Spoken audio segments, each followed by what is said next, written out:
Okay. Shalom everybody. Be'ezrat Hashem, we will start today first class. We have two classes every night of Tuesday. The first one is halachot. Chanukah is around the corner, and we need to study a few halachot to prepare ourselves for Chanukah. Chanukah is not about donuts only. It's a mitzvah to eat, and we'll see what's the connection also between donuts and Chanukah. Why are we eating donuts on Chanukah? Some, of course, are very strict, and they're stretching this mitzvah of eating donuts the entire year. This is not necessary. It's only on Chanukah. What's the idea behind it? We'll see. And the second class will come Be'ezrat Hashem right after, and we'll talk about Musar from the book of Orchot Tzadikim, the ways of the Tzadikim. We have a tremendous class today. Very interesting. So stay tuned. We're starting now. Question number one, why we even have to light candles for Hanukkah? What's the idea? What's the reason behind it? Why would you have to place it by the window? Okay? So the halacha teaches us that Hanukkah is a time that we were able to overcome our enemies. And what they wanted to do, they wanted to hit the mitzvot. They forbid the Jewish people to do any mitzvot, major mitzvot like Shabbat, Brit Milah, circumcision, the Rosh Chodesh, so you can count. Those days we didn't have calendars, so they have to bring people, that they saw the moon, and to testify and then declare that next time, like in 2 weeks or in so days, will be Rosh Chodesh. And people calculate holidays by their testimony, by their testimony. People didn't know where to, what is the day for the Bar Mitzvah, for example, if they didn't declare the days of the Rosh Chodesh. So the idea of the Greeks was to mess up the Jewish calendar, to get you out of control. They one of the decrees they made was, of course, no mezuzot, and even more than that, should have no doors. No doors. They had public toilets in the middle of the street. No doors. No tzniut. You wanted to do number one or number two? Do it in the middle of the market. In front of whoever you want. It's natural. Just do it. Well, you're ashamed? You're going to be like us. That's what they wanted to do. Hashem helped the Maccabees, helped the Jewish people, and we were able to defeat the great nation, empire of those days, the Greeks. So, we want to show everybody, to advertise the mitzvah. Everybody will see. You tried to turn the light of Torah, the light of Judaism off. We are still here. We are still exist. And where are you? The Greeks, the great empire. You're lost. You're out. So the idea of putting the candles outside under the window to advertise the mitzvah, to show that we are with Hashem all the way. We're not afraid, we're not ashamed. Imagine to yourself a house with no doors. People will be embarrassed. There should be no doors at the people's house. They should mark, they force the Jews to mark on their baby bottles Pesukim verses. We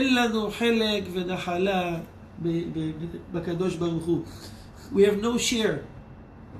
We have no connection to God.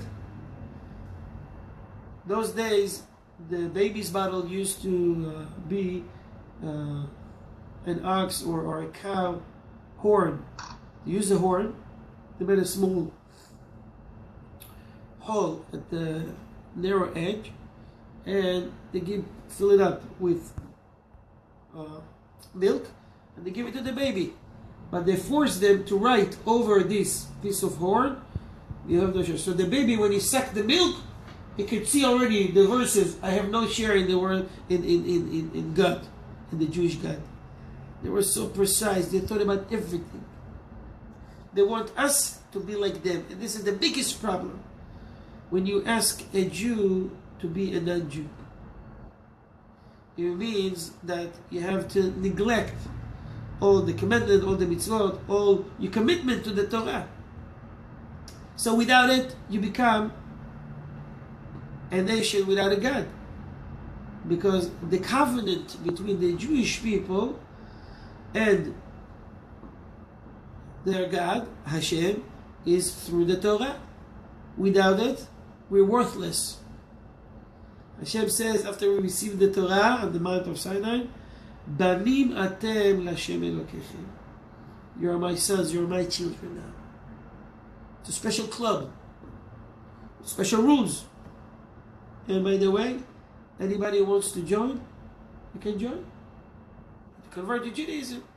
But we don't reject people for no reason. So, anyways, of course, lighting 8 candles is corresponding to the days that we had the miracle. And we will ask the very famous question in a minute after I give this introduction. The famous question that we ask every year about the number of the candles. Why is it 8 and not 7? And I explain why we're asking this question. Is this mitzvah significant? Is it mandatory? Can I join my friend, light his candles, and skip on kindling Chanukah candles in my house? Can I just participate in Chanukah candle lighting in the synagogue? Is that enough? Or I have to go home and lit the candles? So the halacha says, halacha number 1, the mitzvah of kindling Chanukah lights was held in the great esteem by our sages because it displays our belief in the miracles God performed constantly on our behalf. Besides expressing our thanks to Him for the miracles of the past, because of this, we must put forth every effort to fulfill this mitzvah, even in the most trying circumstances. Our sages taught that someone who fulfilled this mitzvah, even when it is difficult, is assured that his children will become a Torah scholar. And actually, if I want to quote it literally, it says, if you are careful with lighting Chanukah candles, putting the oil or the candles on Shabbat or Yom Tov, Hashem promised you, it says in the states in the Talmud, in the tractate of Shabbat, page 23:2, it says clearly, Kol Azarir B'nei Chanukah Havyan Le Banim Talmidei Chachamim. You will have sons that will be scholars. So you know how many promises we have here? We have 3. How is it 3? When you're careful about the candles, you're going to have 3 gifts from God. What do you mean careful? Meaning, Shabbat has come, so the husband should place the candles for his wife, should lit the wick, blow it off, so when she comes to light the candles, already burned, catch the fire instantly. This is how he participated in the mitzvah. Same with Chanukah. He prepared the oil or the candles, and it's in his mitzvah to lit the candles. When you're careful about it, and you make efforts to fulfill this mitzvah, Hashem will give you sons, children that will be scholars. How we have 3 promises? It sounds bani, sons, children, scholars. It sounds like 2. No. When it says banim, means children or sons in plural, so you don't have 1, you have 2, and they become scholars.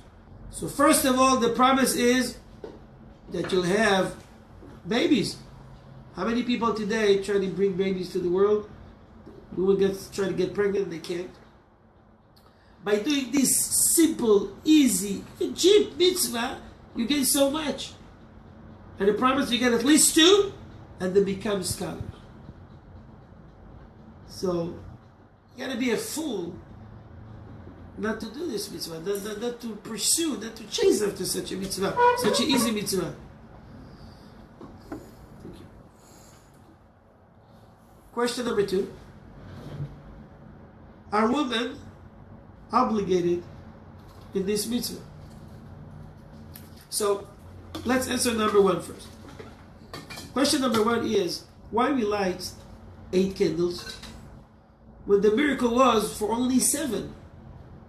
What does that mean? It means they found 1 jar. Jar lasts for 8 days instead of 1 day. It's a miracle. It's against nature.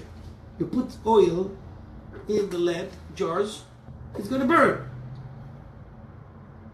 The miracle was the light didn't go out 8 days instead of 1 day. So if it was supposed to last for at least 1 day already, so the rest of the days is a miracle. Not 8, 7 days. While it already needs to be on.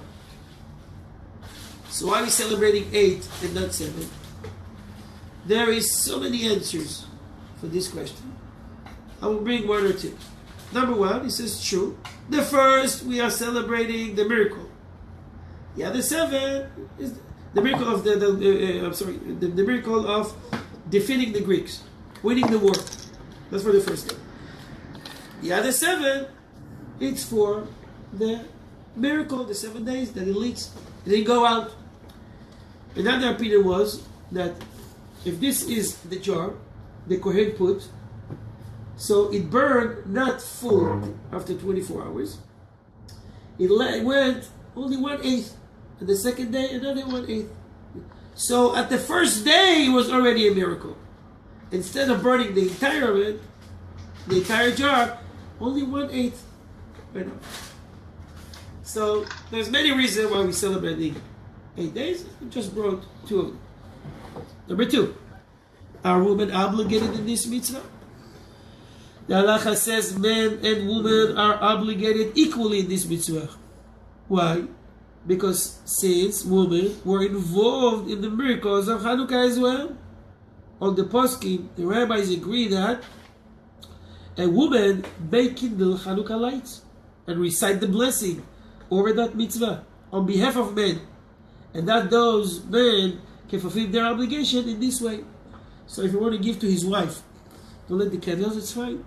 If he can't make it, he's far away, he is out of town, his wife can do the mitzvah for him. He doesn't have to do it in the hotel where he's at, because it says ner ish uveito. It needs to be kindled in the house. So you cover it. Wife is in the house, she will do it for you. So it's a mutual mitzvah, men and women as well. Baruch atah Adonai Eloheinu melech haolam she'akol nihyo bidvaro. Amen.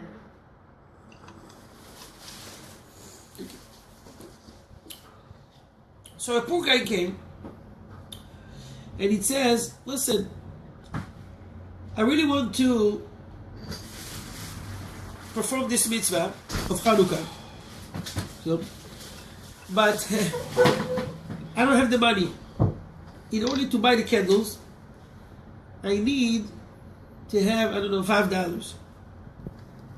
The only way for me to get $5, if I bring my this jacket to a pawn shop, and they give me $5 for it. So what the halacha says, hey, this is his only jacket, leave him alone. The halacha says no. Even a person who is poor, so poor, that he will have nothing to eat unless he is given charity, must find a way to fulfill a mitzvah of kindling Chanukah lights. Even if it means that he must sell his only shirt in order to obtain the necessary material, or to pawn his only shirt for that purpose. You see how important it is?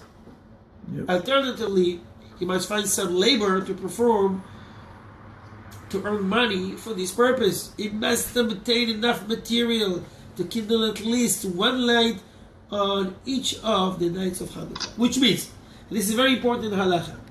If you lit for these 8 days, only one candle every day, not like we do today. First day, 1. Second day, 2.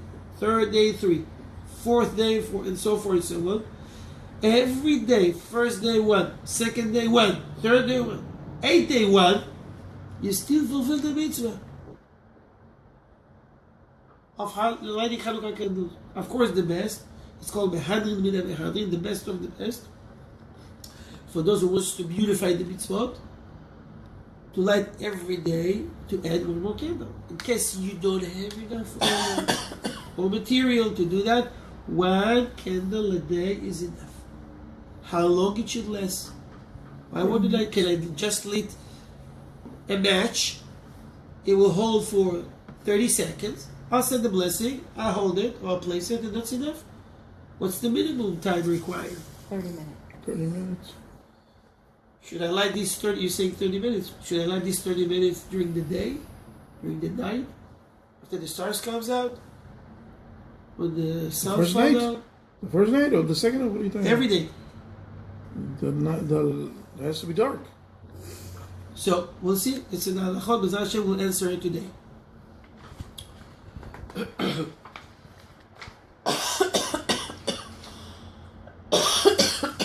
It also says here that the community charity trustees need to take care of these people to make sure that everyone has enough oil or any other material to perform this mitzvah. If you know anybody that has some issues and problems to get enough to buy it, make effort to do it. It's cheap. You can get such a great mitzvah that will give you the reward that is promised in the Gemara. The children will become scholars for peanuts, for a few dollars. Get them the candles, get them the Chanukah, get them the oil. If you know anybody that needs, you'll be blessed. You're participating in this mitzvah, in his mitzvah. Every time you say the berachot, you have a share in his mitzvah. So why not?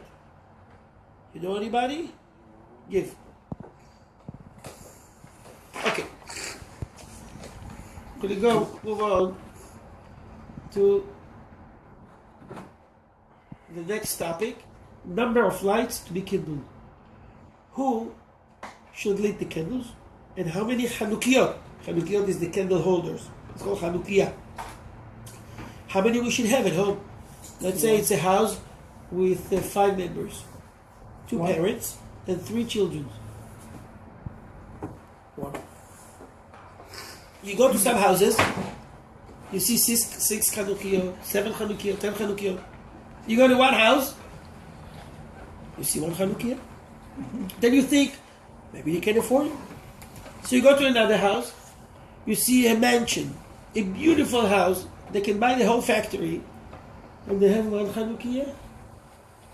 You go to a poor house, and you see 10 Chanukiyot, and then you wonder, what is going on here?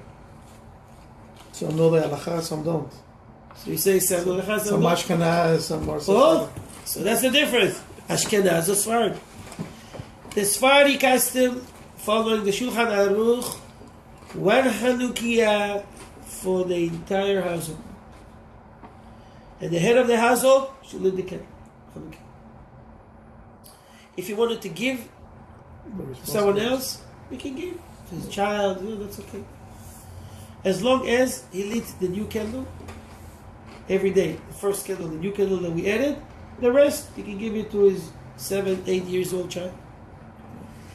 Ashkenazi hold that every member of the household should have their own Chanukah. That's the only difference on the Ashkenazi.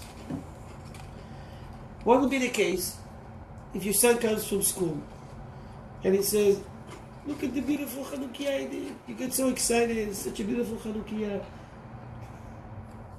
And he wants to use his own. You already prepared a Chanukah for Chanukah. The child's going to cry. What you going to do? You're supposed to have only 1. You're Sephardi. The minhag is 1. He went to a synagogue, to a school, that the teachers that they can do whatever, or they told them, they prepare your Chanukah to lit on Chanukah. Here, your own wisdom, knowledge become and ask, what do? You can let them light after you light. You light the candles, Chanukah, and let him lit. He's all without saying the blessing. Or say Baruch Atah Hashem. Yeah. Just a child, give them the confidence that So he knows something, he can do it, he's mature. We want the children to love the mitzvah. We don't do the reject them. But you can say, no, what Chanukah? Take your Chanukah away. This is stupidity, it's stupid. Yeah. You want to encourage them. How you want them to become scholars when they don't practice anything? Yeah.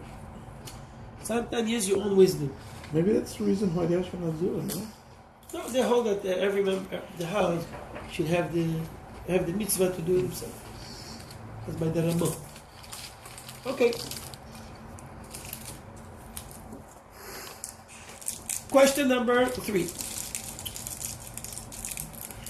Imagine to yourself, this is Tuesday.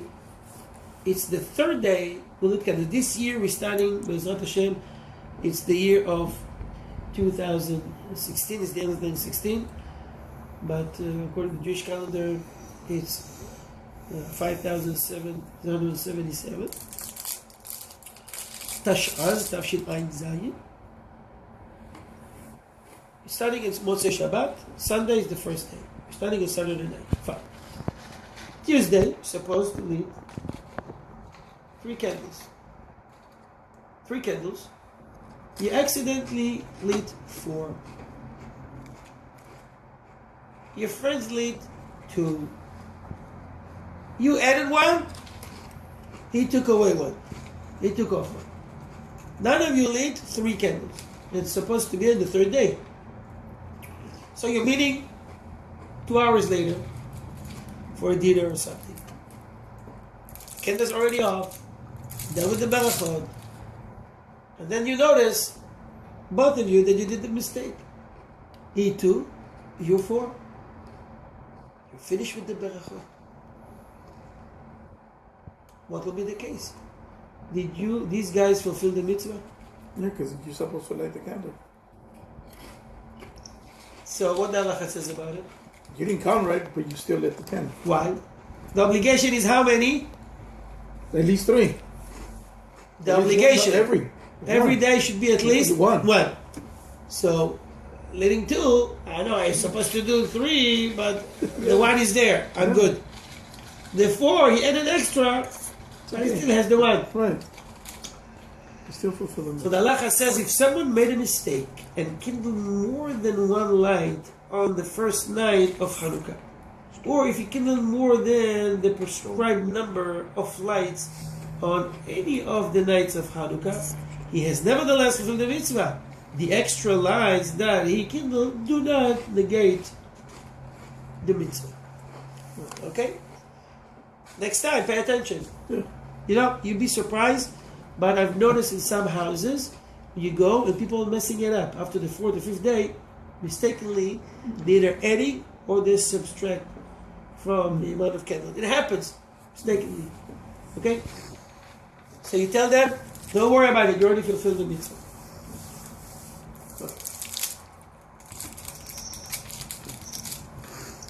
Where you should the stuff. Where one should place his Chanukah. So we've learned that the best place to place the Chanukah, first of all, in which height? Should you put it on the floor? No. Should I put it high? What's the measurement? Where is the best place for Chanukah? The Chanukah, the whole set, the menorah. Where should be placed? 36 Like inches? 3 feet or a meter from the... Okay, so let me give the numbers. It is preferable according to the halacha that the Chanukah lights be positioned no higher than 10 tefachim, which is 80 centimeters, almost a meter, or 32 inches, from the floor of one's home. If, however, someone placed them higher than this, he has fulfilled the mitzvah. It's okay. the light should be positioned no lower than 3 tefachim, 24 centimeters, which is 10 inches, above the floor. If someone positioned the lights within 3 tefachim of the floor, some poskim rule that he has not fulfilled the mitzvah whatsoever.